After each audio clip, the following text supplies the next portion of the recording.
66वीं रात। जब 66वीं रात हुई तो उसने कहा कि ए नेकबख्त बादशाह, नुज़हत उस ज़माने काजियों, गवाहों और ताजिर के सामने अपने भाई शरकान से कहा, मगर उसे मालूम न था कि वो इसका भाई है, कि अब पहले बाप की दूसरी फसल का तमता आता है। एक बार का वाक़या है कि उमर बिन अब्दुल अजीज ने हाजीवा को ये खत लिखा कि मैं मुबारक शहर और हज के दिन खुदा को हाजिर वो नाजिर जान कर कहता हूँ कि मैं तुम पर जुल्म किए जाने और तुम पर जियादती करने वाले की जियादती से बुरी हूँ।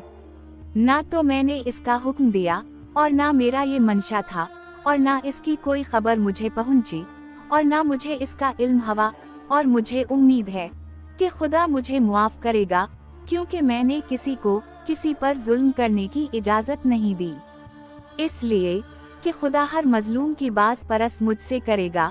और अगर मेरे आमिलों में कोई आमिल सीधे रास्ते से बहक जाए और कुरान और सुन्नत पर अमल ना करे, तो जब तक वो उनकी तरफ दोबारा रुजू ना करे, तुम इसकी इताअत से बुरी हो। और इन्हें का कौल है, खुदा उनसे राजी हो, कि मैं ये हरगिज नहीं चाहता कि मौत से मुझे छुटकारा मिले, क्योंकि वो आखिरी चीज है जिस पर मोमिन को अजर मिलता है।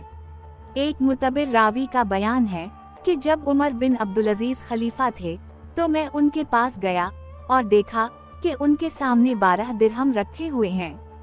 इन्होंने हुक्म दिया कि वो बैत अलमाल में दाखिल कर दिए जाएं। मैंने कहा कि ए अमीर अलमुमनीन, तूने अपनी औलाद को गरीब कर दिया है और नादार, उनके पास कुछ भी नहीं, काश कि तो उनके और खानदान के दूसरे गरीबों के लिए कुछ तरका छोड़ जाता। इन्होंने कहा कि मेरे करीब आ। जब मैं उनके करीब गया तो इन्होंने कहा कि तेरा ये कहना कि मैंने अपनी औलाद को गरीब बना दिया, लिहाजा मैं उनके और खानदान के दूसरे गरीबों के लिए कुछ तरका छोड़ जाऊं, ठीक नहीं है, क्योंकि मेरे बाद मेरी औलाद और खानदान के लिए मेरा कायम मकाम अल्लाह है और वही उनका निगहबान है, और वो दो हालत से खाली ना होंगे, या तो वो खुदा से डरने वाले होंगे, तो इस हालत में खुदा उनके लिए कोई ना कोई रास्ता निकाल देगा, और या गुनाहगारी पर मिस्र होंगे, तो मैं इस हालत में खुदा की नाफरमानी में उनका मुअय्यन वो मददगार नहीं बनना चाहता। इसके बाद इन्होंने अपने बेटों को अपने पास बुलाया, और वो 12 लड़के थे। जब इन्होंने बेटों को देखा तो उनकी आंखों में आंसू डबडी आए, और वो कहने लगे कि तुम्हारा बाप दो हालतों से खाली नहीं, या तो तुम अमीर हो और वो दोज़ख में जाए, और या तुम गरीब रहो और तुम्हार बाप जन्नत में दाखिल हो, और तुम्हारे बाप को ये ज्यादा महबूब है कि वो जन्नत में जाए, ये निस्बत इसके कि तुम अमीर हो। अब जाओ, खुदा तुम्हारी मदद करे, मैं तुम्हें खुदा के सुपरद करता हूँ। खालिद बिन सफ़वान से मनकूल है कि यूसुफ बिन उमर मेरे साथ हश्शाम बिन अब्दुल मलक के पास गया। जब हम वहाँ पहुँचे तो वो उस वक्त अपने रिश्तेदारों और नौकरों के साथ बाहर आया हुआ था। जब वो सवारी से उतरा तो उसके लिए खैमे लगाए गए, और जब लोग बैठ चुके तो फर्श के एक किनारे की तरफ से मैं आया और उसे देखा।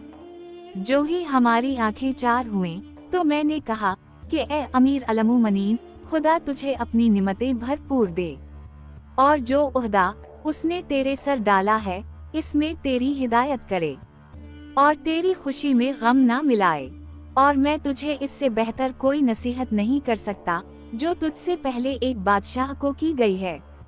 हश्शाम उस वक्त तकिया लगाए बैठा हुआ था, मगर ये सुनकर वो सीधा हो बैठा और कहने लगा कि ए सफ़वान, कह जो कुछ तो कहना चाहता है।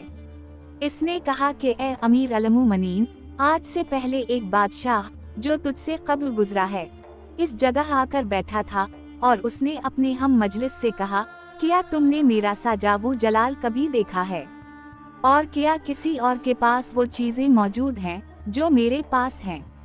इस वक्त इसके पास उन लोगों में से एक शख्स मौजूद था जो हज्जत वाले हैं और सच बात के मददगार और खुद सच्चाई के रास्ते पर चलने वाले। इसने कहा कि ए बादशाह, तूने बड़ी बात पूछी है, क्या मुझे इजाजत है कि मैं जवाब दूं? बादशाह ने कहा कि हाँ। उस शख्स ने कहा कि जिस हाल में तो उस वक्त है आया तो उसको बाकी समझता है या फानी। इसने कहा कि वो एक फानी चीज है। उस शख्स ने कहा कि तो फिर ये अजीब बात है कि तो ऐसी चीज पर नाज करता है जिसमें तो थोड़े दिन रहेगा, मगर जिसकी बास परस बहुत तूल तवील होगी और जिसका हिसाब देना तेरे ऊपर फर्ज होगा। बादशाह ने कहा कि फिर मैं इसे छोड़कर कहाँ भागूं और किस मकसद के हासिल करने की कोशिश करूं। इसने जवाब दिया कि या तो बादशाह बना रह और खुदा की फरमानबरदारी कर, या गाड़ी बैन ले और खुदा की इबादत कर यहाँ तक कि तेरे दिन खत्म हो जाएं। फिर उस शख्स ने कहा कि कल सौयरे में तेरे पास फिर आऊंगा। खालिद बिन सफवान कहते हैं कि दूसरे दिन सुबह को उस शख्स ने फिर बादशाह का दरवाजा खटखटाया और देखा कि उसने अपना ताज उतार छोड़ा है और वहां से चल देने का तहैया कर लिया है। इस कद्र इस पर नसीहत का असर हुआ। ये सुनकर हश्शाम बिन अब्दुल मलक दाढ़ी मार मार कर रोने लगा, यहाँ तक कि इसकी दाढ़ी भीग गई और उसने हुक्म दिया कि मेरे शाही कपड़े उतार लो, और वो महल में जाकर गोशा नशीन हो गया। ये देखकर इसके नौकर चाकर खालिद बिन सफवान के पास आए और कहने लगे कि तूने अमीर अलमुमनीन के साथ किया कि इसकी लज़ातें खराब हो गईं और जिंदगी बर्बाद। इसके बाद नुज़हत उस ज़माने शरकान से कहा कि इस बाब में बेहद पनदवू निसा हैं और उनका बयान एक मजलिस में करना नामुमकिन है। अब शहरजाद को सुबह होती दिखाई दी और उसने वो कहानी बंद कर दी जिसकी उसे इजाज़त मिली थी।